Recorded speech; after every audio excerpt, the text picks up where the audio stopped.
Hello, friends. Hey, we're so glad you have chosen to be with us today. Hey, in the studios, we have a good friend, Pastor Ben. Hey, Ben. Good to be here with you, Clay. How are you doing today? I'm doing great. Don't you love GPS, right? I do. My phone shut off on me, but I found my way, so we're here. I have a love-hate relationship with GPS. Man, I don't know how we did before GPS, man. I actually was trying to figure out how to go to this business I've never been before, and no joke, it sent me down. It wasn't just a bad road, a dirt road. And by the time I got off it, I went, note to self, don't let this happen again, right? So, Kurt, you're pastoring at Thousand Hills Church. I am. In Hickory Creek. That's it. Yeah, tell us about your family. Well, married to a beautiful woman named Janet. We met in Bible school. Man, we're coming up on 30 years. What? 30 years in anniversary here in August. Yeah. So I know I look way too young for that. Yes, you do. But we married between my junior and senior year in college, and started pastoring or youth pastoring a church in St. Louis area. We had our first daughter there. Moved to Pennsylvania for a couple of years. We had our second daughter, Kylie. So Taylor and Kylie, they're both now grown. One of them's married. The other one's looking. And the phone number is? Nope, we can't. She said I can't do that anymore, Clay. I try to take advantage of my opportunities here, and she said stop it. I have a beautiful young lady that's looking for a Christian husband, right? That's it. Right? And so my oldest daughter, Taylor, she just married last year. She is pastoring with, I'm sure you know, Brian Jarrett, North Place Church. She's on staff there with Brian and her husband, David. And then Kylie, my youngest, she's 24 now. She works for General Mills up in Minneapolis, marketing and business and that kind of thing. So they're doing great, serving the Lord. Loving Jesus. They both love missions. My daughter just recently, Kylie, called up a missionary in Japan. She's going to Tokyo next week. So sweet, except for the flight. That's going to be a doozy. But yeah, that's. I was actually just talking to somebody before the program. I think it said like 16 hours or something. It probably sounds about right. I've been to Singapore and then flew through China. Never been to Japan, but yeah, it's probably every bit of 16 hours, I would imagine. Man, so you and I don't sit too well on planes for 60 No, hours. well, I got the long legs, and I can't afford first class, so they put us in the cattle car in the back, and I'm jealous of those people in first class. But what are you going to do? Yeah, it's amazing too on a plane. What's your space? Because different people have different ideas on what that space is supposed to be like. Well, I'll tell you, I'm a kind of a wide guy too, so I need both armrests. I'm usually wrestling with somebody, but big people problems. Yeah. So before you came to Thousand Hills, which is where you're pastoring today, you were in Chicago, am I right? I was. I spent 13 years in Naperville. It was a suburban Chicago, and Calvary Church. Many would know that church, a large church there, and spent 13 years doing all kinds of things. They hired me to do sports outreach. Okay. And I'm like, that was like my dream job. I'm like, you're going to pay me to do this? Mm-hmm. They're like, yeah. So I'm like, I'm there. So I moved from Pennsylvania to Chicago. I'm a Midwestern guy. I grew up in Iowa. Went to Bible school in Minneapolis. Okay, what part of Iowa? Kind of south central. New Sharon's the name of the town. Nobody's ever heard of it. Nah. 1,200 people. Okay. Small Assembly of God church. And so I'm kind of a Midwestern guy. So I loved Chicago. I grew up on the farm, but love the city. So most of the places I've been have been in a city of some kind, and spent 13 years there at Calvary, and did young adults, college, as I said, sports outreach, small groups, discipleship, assimilation, and connections. I was a campus pastor for a few months between pastors, and then ultimately was on what they call their executive team, and oversaw the adult ministries of the church. And then I turned 40, and I'd always wanted to senior pastor, but I was like, man, I was having such a good time there at the church, and God was moving. Church was growing, but I'm like, if I'm going to go pastor, I better get out and do it. So Kind of a long story, but I ended up here in Texas. Never been to Texas, and I didn't know if they were going to receive me here. You're not from around these parts, are Yeah. you? But Dallas-Fort Worth wasn't exactly that. So I came in. I think I fit in okay, and been at Thousand Hills Church for just a little over 10 years now, if you can believe that. No, that's Yeah. yeah, that's hard to wrap my brain around for sure. Loving every minute of it. So when you first went to Thousand Hills, the church was in Corinth? It was in Corinth, which is one of the 4 cities in the Lake Cities, and it's kind of a unique community. We're on a map, we look suburban, but it's because we're hooked into Dallas-Fort Worth, but it's kind of its own little community. It's kind of the best of both worlds, really. Kind of small townish, but in the city, So it's been a unique environment. One of the challenges you had there was landlocked.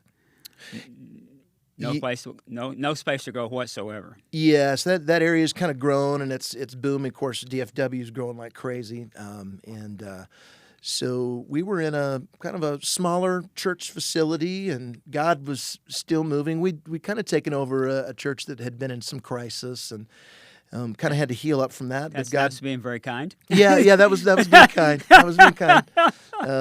We had 4 years of lawsuits. But God. Yeah, it's true. But God has been good and been so faithful, and we have 2019 we started to kind of really grow, and I'm like, man, we gotta do something. We were doing 3 services, and it's a little tough on everybody. yeah, it was tough, and services were packed. We were out of parking. Bathrooms were an issue.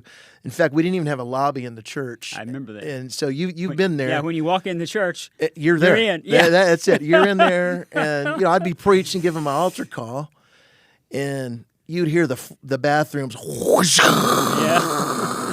I'm like, church is Thank over. you, Lord. Thank you, Lord. So I promised the church we're gonna have a dividing wall between the bathrooms and the sanctuary this time.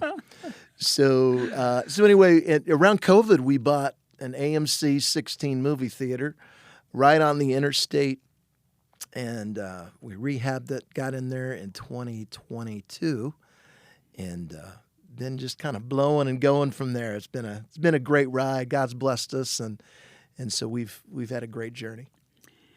When you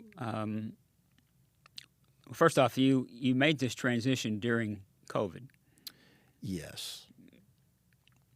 That within itself is a challenge, and this was a big step of faith. Oh yeah. For your people. Talk to us about that. Well, we knew in 2019 before COVID. Now at that point, we didn't realize.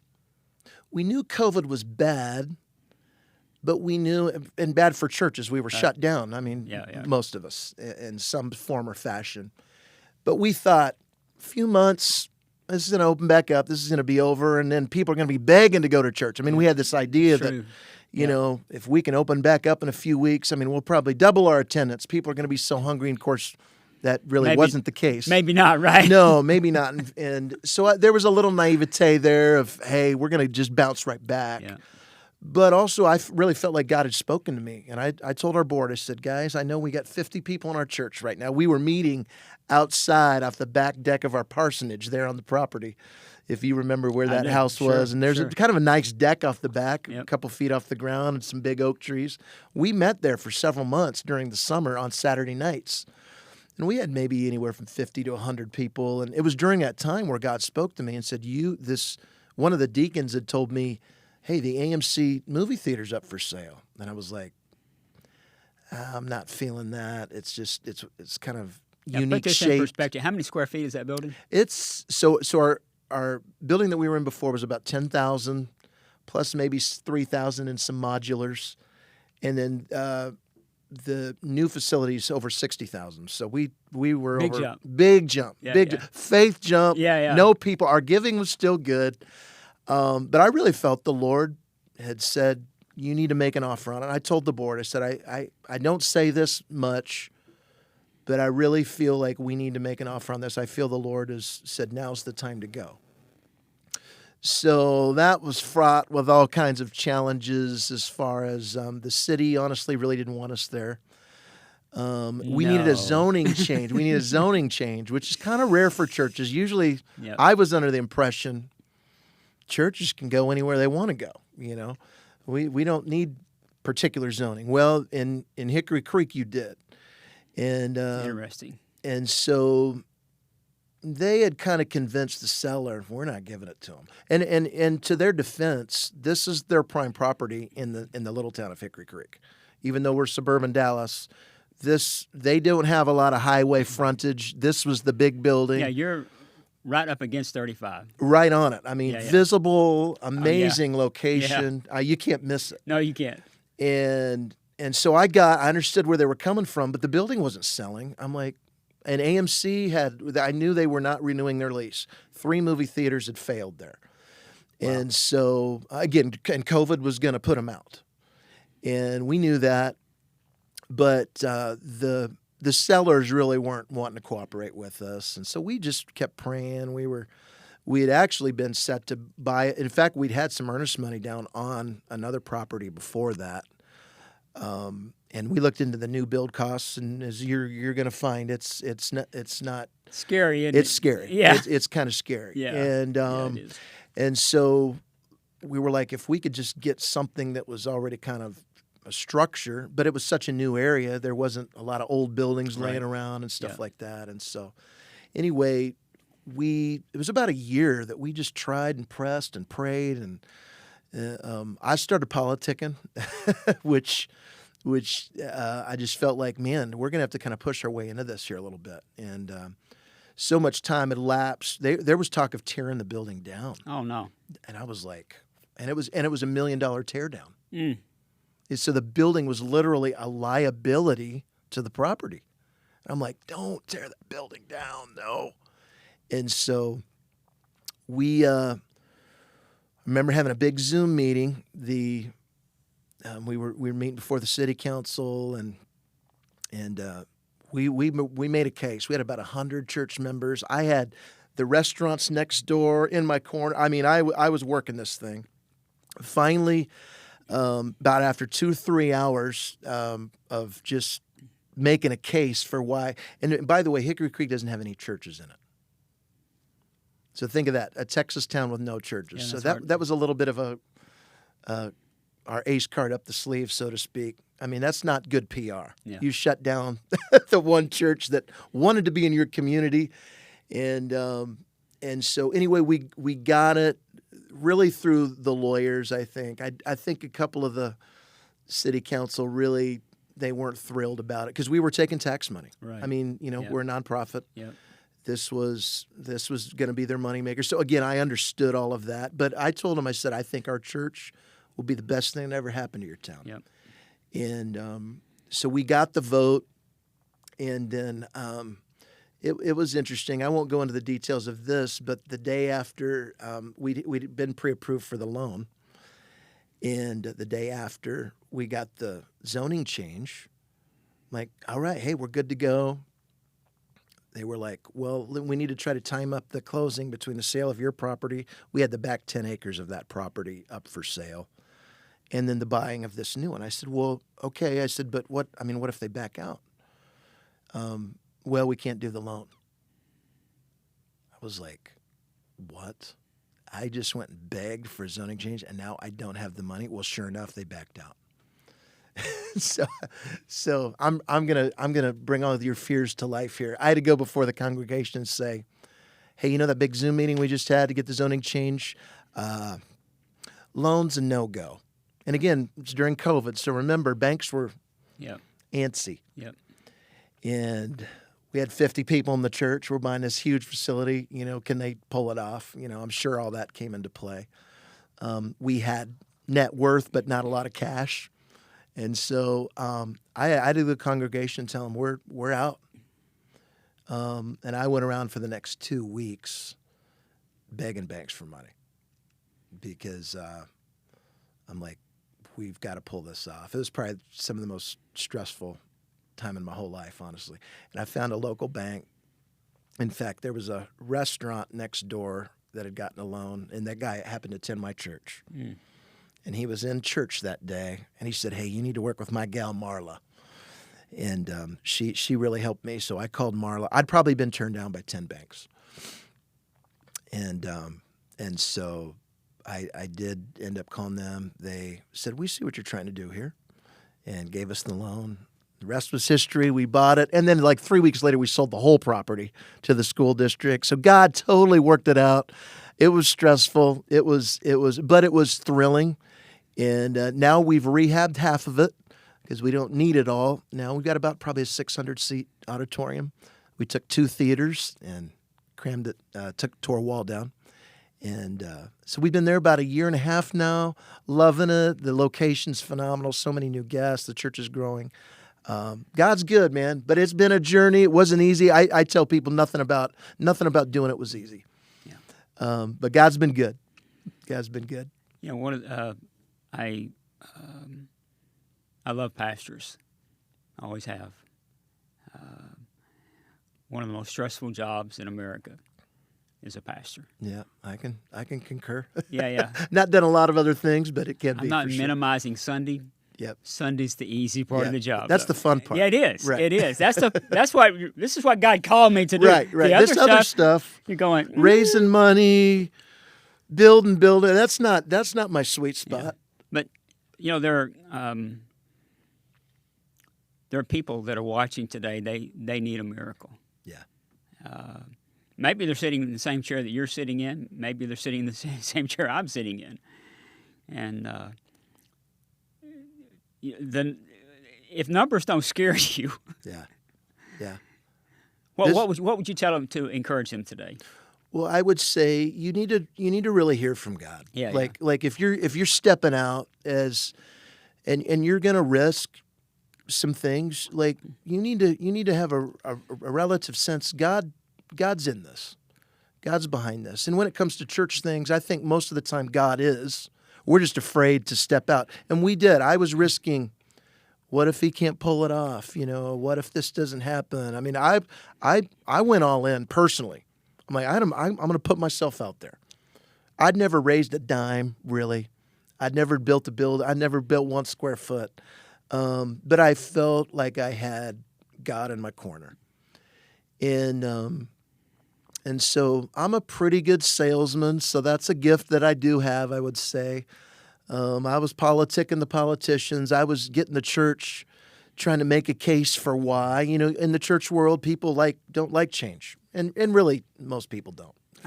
That's not a church world thing. That's me. That's you. We really don't. Yep. But when the cause is great enough, right, when it's important enough, when it's big enough, you have to change, or you're failing God in the kingdom. And God wants us to live in faith. He wants us, if we aren't a little freaked out about something, maybe we're just a little too comfortable. Yeah.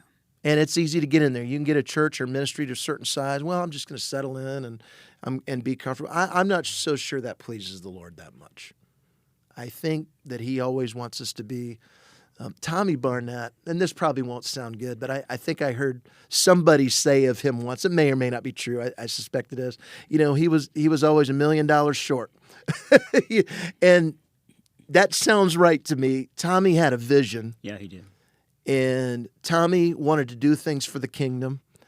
And his vision was bigger than the money that would come in, but eventually it did, as we know, and continues to, even after he stepped back a lot. But that is the power of vision. That's the power of having God in your corner. You talk about miracles. You'll get a kick. I don't know if you remember this story or saw this online. But during the process of the fundraising and the building and stuff, when we actually closed on the building, I don't know if you know who Mike Todd is from Transformation Church up in Tulsa. Sure. Yeah.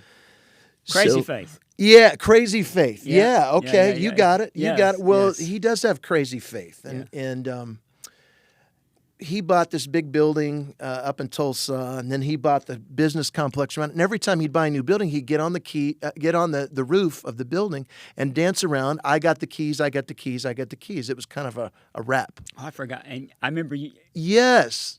So tell the story. I remember it. Yeah. Yeah. So I just always chuckled. I'm like, that's funny, And what was a Friday? We got the keys. We closed on the building, and it was probably like 4 p.m. The work week was closing up, and I called the staff. I said, "Hey, we got it. Let's go on the roof." And I'd always had this in the back of my mind. I'm like, "Well, we're not prepared for it. It's let's just go up there and take a nice photo so we can put on Instagram and tell the church, put on social media. Hey, we got the keys. It's a done deal. We got the building. Let's do it." And so we climb up on the roof. It's a big flat roof of the building, and we just start dancing around and being silly and dumb. And my daughter starts, who was on staff at the time, my oldest daughter, Taylor, she's got her iPhone out. She's recording some of it, and we're just dancing around. There's no music or nothing, and goofing around. And then we take our picture, and I said, grab your Thousand Hills T-shirt so at least we can all kind of look similar. And we get home that night, and I'm looking at the footage. I'm like, that's kind of funny. I said, edit this down. Let's put together a video. Look at Mike Todd's thing. Let's copy it, and our church will get a kick out of this. So she edited the video down. I'm like, that's pretty good. In fact, maybe at some point you could put it on your website or something because it's a faith thing. And we posted online. I said, well, we need to tag Mike Todd because we stole his idea. We don't want to, we don't want to just like steal his stuff and not give him credit. So we tagged him. Well, man, it was probably 2-3 weeks later, we get a call. And again, this was during COVID. So, hey, somebody sent this video. It was one of his staff members. We'd like to show it on our highlight video tomorrow morning in our church service to encourage our folks. We're like, oh, man, that'd be awesome. So I'm driving my daughter back that Sunday morning from Minneapolis from school. I think we were taking her back. I'm trying to remember the timeline now, but it was again during COVID, bringing her back for the summer. And I'm watching the service, and I'm like, oh, man, they didn't play it. They probably didn't get it in time. And I keep watching Mike Todd preach, and after he gets done preaching, they start giving away money, like big money. 10,000 here, 20,000 there. And then, for an hour, they're just giving away tens of thousands of dollars. Then they start giving away money to churches. And they list a couple churches, and then he starts telling the story. And then there was this one church. I saw this video, and they bought the AMC movie theater. And they went on, and remember like we did, we got the keys. They were inspired by our faith, and they went on and they did it. And I joke about it because it was like it was not the black dancing, it was the white dancing. And so our whole staff's up there, we're goofing off, and he says, we were inspired that we inspired you, and on behalf of Transformation Church, we got $100,000 check coming your way. We're in the car like freaking. I'm like, because I woke my daughter and wife up. I'm like, I think he's going to give us some money. And so we're cheering. I'm getting people been watching. They gave away $3-4 million that day. Oh wow! 100,000 of it was to us. I've never met them. It was all over this dumb video. Praise the Lord. People started calling in from other states. Hey, are you watching? Have you seen this? We're like, yes. Our church members start calling, and it's a long way to get to your point. That was in that moment. I'm like, all right, God, you're in this. There you go. You're in this. There's no doubt. I can calm down. It's not to raise the money, to build the building. It's not all on me. You got this. And ironically, the name of our church is Thousand Hills Church. Biblically, God owns the cattle on a thousand hills. He got all the money that we could ever need. And for your ministry too, Clay. I know you've got some things coming up here, and anybody listening, I just would want to encourage you. If you've heard from the Lord, step out in faith, and just see what He'll do. And I believe that God has been with us. It's not been easy. But God has been faithful, and it's been a fun ride. 20, 30 years from now, I'm gonna look back and say, wow, what a season. Yeah. What a season. Each week, Ben, we try to leave a nugget with people, something they can take home with them. And I'm sure there's people that are watching that they needed to hear what you just said. Yep. You know, who knows what their dream is or what their need is. Right. Today, right? They might need a healing in their body. Right. Or they may need their washing machine fixed. That's right. You know what I'm saying? Yep, absolutely. Philippians 4:19, you know this verse. It says, and this same God, that's the key right there. Same God for you, same God for them. Yep. And this same God who takes care of me Yeah. Yeah. will supply all your needs from his glorious riches, which have been given to us in Christ Jesus. It's not about it has nothing to do with the amount. It has to do with the need. What's the need? Yeah. And God will take and he'll meet that need. Well, and God is using us in the ministry and you. The need is great. Yeah. The harvest is plentiful. Yeah. There's a lot to do, and God partners with us to do it. And so we need to have, as Mike Todd said, some crazy faith and stretch out beyond what's comfortable, what's normal, what we've always done. And God will surprise us. And he's certainly surprised me many, many times. And this last year, we were able to give more money to missions than we ever have, tripled, almost quadrupled. And that's coming out of a lot of extra fundraising with the building. And I prayed, Lord, do we just need to give the people a break? They've been lifting heavy. And somebody whose church gives a lot to missions said, don't do it. It's a muscle. Let them get used to using it. Yeah. And I've seen that just kind of pay off. And now we're able to do that kind of stuff. That the building's one thing, but it's a tool. Right. We want to do what you're doing, what your ministry is doing, and out on the streets in tough areas, and really be a part of that. And that's the next evolution of our church, I believe, is to be a part of that. And you used a word that we've been using for a long time. You've met some of this new generation of leaders that the Lord has raised up, but they're missing a tool in their tool belt. And that is his new facilities, and you've seen the pictures. And so there are people watching today, there's pastors watching today. Why should they partner with us and believe us for this incredible miracle and do this absolutely debt-free? Well, your ministry is unique in this way. As a church, we kind of have that regular income. We got that weekly tithes, and your church is a mission. I mean, you kind of live and die by, people's generosity. It's true. And so, as far as the outreach portion of what you're doing. Right. And so, yeah, I think, to not have the burden, and I'll tell you, we have a burden of a big mortgage payment too. We stretched out, but that was part of our faith, and I would hate to see, Dallas Metro have to be burdened with that when the burdens are feeding people and taking care of people and Right. loving the inner city. That money really needs to just get on the streets, so Right. to speak. Right. And so, man, it's a great cause. It's a great cause. We've been able to partner to some level, and I hope more so in the future. And I'd encourage any pastor. Here's what I tell people about you, Clay, because there's people are asking for money all the time, of churches and pastors. How long you've been in this?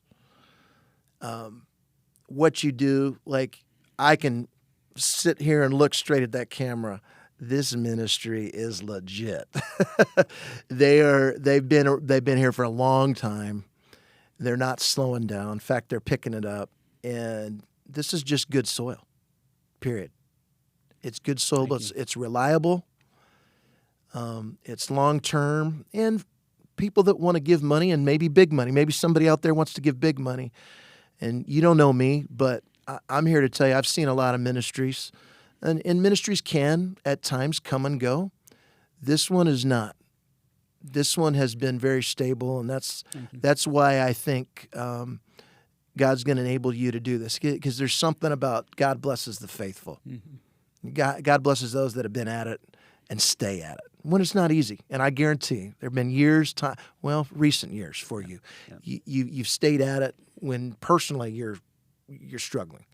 Personally, you've had loss in your life, and so I'm praying some pastors might listen to this podcast and say, you know what, I want to reach the Dallas metro area, and this is a great place to do it. It's good soil.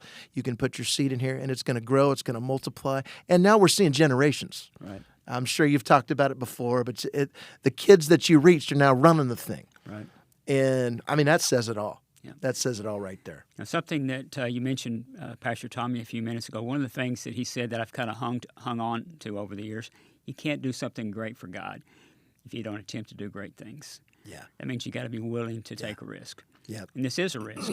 It is. And at this stage in life, it's one you probably would rather not. Well, in some ways. The thing that I struggled with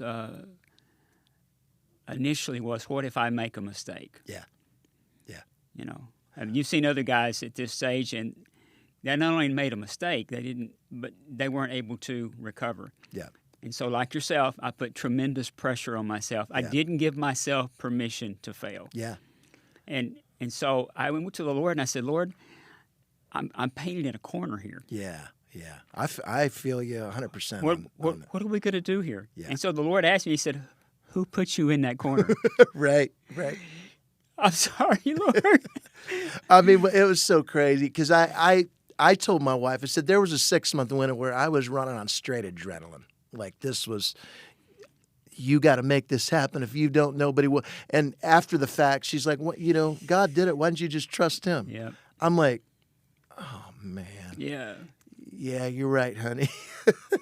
And so I've got a little bit of the hindsight, and I would just tell you the same thing. And you know what? This may not be what you want to hear. If we try something great and we fail, is that the worst thing in the world? No, and that's it.